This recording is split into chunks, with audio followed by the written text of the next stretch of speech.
कौन थे? श्री राम और कृष्ण की अवतार गाथा, ब्रह्मा पूजन विधि, माँ पार्वती और शिव जी के विवाह, विष्णु जी की पूजन विधि, श्राद्ध, भारतवर्ष आदि के बारे में विस्तार से बताया गया है। इसमें अनेक तीर्थों के बारे में सुंदर और भक्तिमय आख्यान भी दिए गए हैं।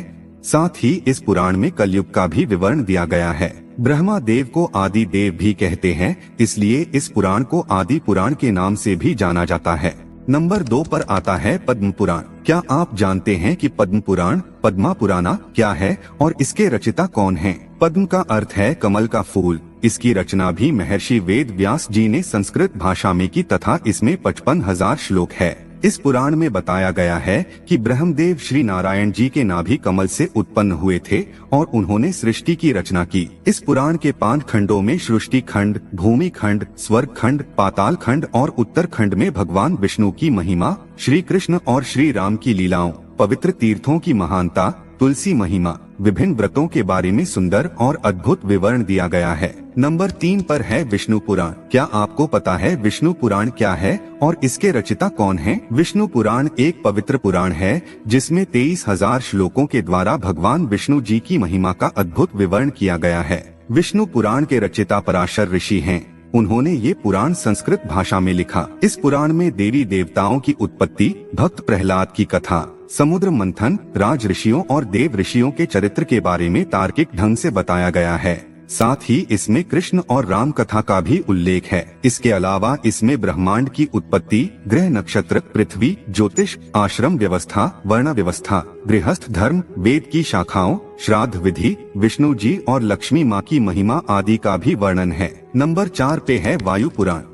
क्या आप जानते हैं वायु पुराण क्या है और वायु पुराण के रचयिता कौन हैं? वायु पुराण को शैव पुराण भी कहते हैं तथा इसके रचयिता है श्री वेद व्यास जी। 112 अध्याय, 2 खंडों और 11,000 श्लोकों वाले वायु पुराण में भूगोल, खगोल, युग, सृष्टिक्रम, तीर्थ, युग, श्राद्ध, पितरों, ऋषि वंश, राजवंश, संगीत शास्त्र, वेद शाखाओं, शिव भक्ति आदि का विस्तार पूर्वक विवरण दिया गया है। इसमें शिव जी की पूजन विधि और उनकी महिमा का विस्तृत वर्णन होने के कारण इसे शिव पुराण भी कहा जाता है। इस पुराण में भारत के बारे में भी लिखा गया है तथा नदी, पर्वतों, खंडों, द्वीपों और लंका के बारे में भी लिखा गया है। इसके अलावा इसमें वरुण वंश, चंद्र वंश आदि का भी सुंदर विवरण है। नंबर 5 पर है भागवत पुराण। क्या आपको पता है भागवत पुराण क्या है और भागवत पुराण के रचयिता कौन हैं? भागवत पुराण हिंदू धर्म के 18 पुराणों में से 5वां पुराण है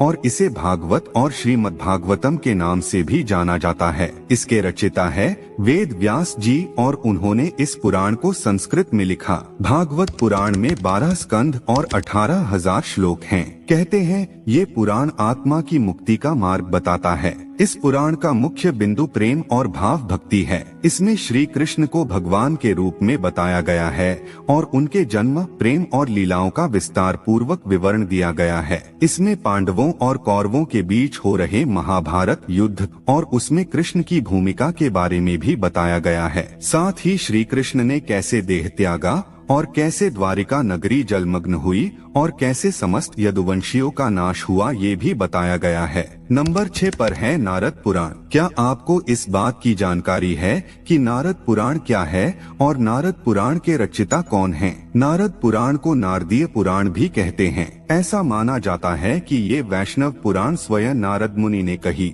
जिसे महर्षि वेद व्यास जी ने संस्कृत भाषा में लिखा था। इस पुराण में शिक्षा, ज्योतिष, व्याकरण, गणित और ईश्वर की उपासना की विधि का विस्तार पूर्वक विवरण दिया गया है। इसमें 25,000 श्लोक हैं और इसके 2 भाग हैं। पहले भाग में ब्रह्मांड की उत्पत्ति और विनाश, मंत्रोच्चार, गणेश पूजा और अन्य पूजन विधियाँ, हवन और यज्ञ, महीनों में आने वाले व्रतों और विधियों के बारे में बताया गया है। दूसरे भाग में विष्णु जी के अवतारों से जुड़ी कथाओं का सुंदर विवरण है तथा इसमें कलयुग में होने वाले परिवर्तनों के बारे में भी बताया गया है। नंबर 7 पर है मार्कंडेय पुराण। क्या आपको पता है मार्कंडेय पुराण क्या है और मार्कंडेय पुराण के रचयिता कौन हैं? मार्कंडेय पुराण 18 पुराणों में से 7वां पुराण है। इसमें 137 अध्याय और 9,000